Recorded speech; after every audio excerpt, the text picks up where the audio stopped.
মাননীয় সদস্য রুমিন ফারহানা একটি সম্পূরক প্রশ্ন করতে পারেন।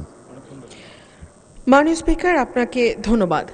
মাননীয় স্পিকার, আমাদের যে রাষ্ট্রায়ত্ত ব্যাংকগুলো সোনালী, রূপালী, জনতা, অগ্রণী ব্যাংক, বেসিক ব্যাংক, এই সবগুলো ব্যাংকের মোটামুটি গত 15 বছরে যে পরিমাণ ঋণ দেয়া হয়েছে তার অলমোস্ট 50-70% খেলাপি। একমাত্র জনতা ব্যাংকের ঋণেই 70% খেলাপি, এবং এই খেলাপি ঋণগুলো হয়েছে এসালম, বেক্সিমকো, অ্যাননট্যাক্স গ্রুপ, বিসমিল্লাহ গ্রুপ এদের মাধ্যমে। আমি মাননীয় মন্ত্রীর কাছে প্রশ্ন রাখছি, এই যে যারা গত 15 বছরে বিপুল পরিমাণ টাকা ঋণ নিয়ে সেটা পরিশোধ করে নাই, তাদের ব্যাপারে কি ব্যবস্থা নেওয়া হবে, এবং এই ব্যাংকগুলোর আর্থিক যে দুরবস্থা সেইটা কাটাতেই বা সরকার কি ব্যবস্থা নেবে? ধন্যবাদ মাননীয় স্পিকার। মাননীয় মন্ত্রী। মাননীয় স্পিকার, এটা একটু ভিন্ন প্রশ্ন, যদিও বা প্রথম এই প্রশ্নের সাথে এটার কোনো মিল নাই, তবুও আমি উত্তর দিচ্ছি।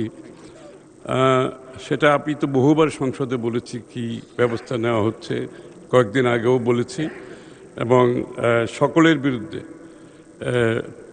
ব্যবস্থা ইতিমধ্যে অনেকগুলো মামলা হয়েছে, তদন্ত চলছে, এবং অনেকের প্রপার্টি ইতিমধ্যে ক্রয় করার প্রক্রিয়া চলছে।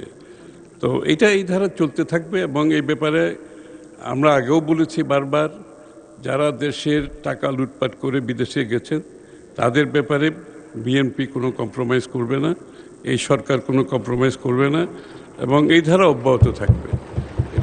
এটা তো বহুবার তথ্য দিয়েছি আমি সংসদে, কি কি ব্যবস্থা নিয়েছি সেই তথ্য, বিস্তারিত তথ্য দিয়েছি এই সংসদে, এবং সুতরাং এই ধারা অব্যাহত থাকবে।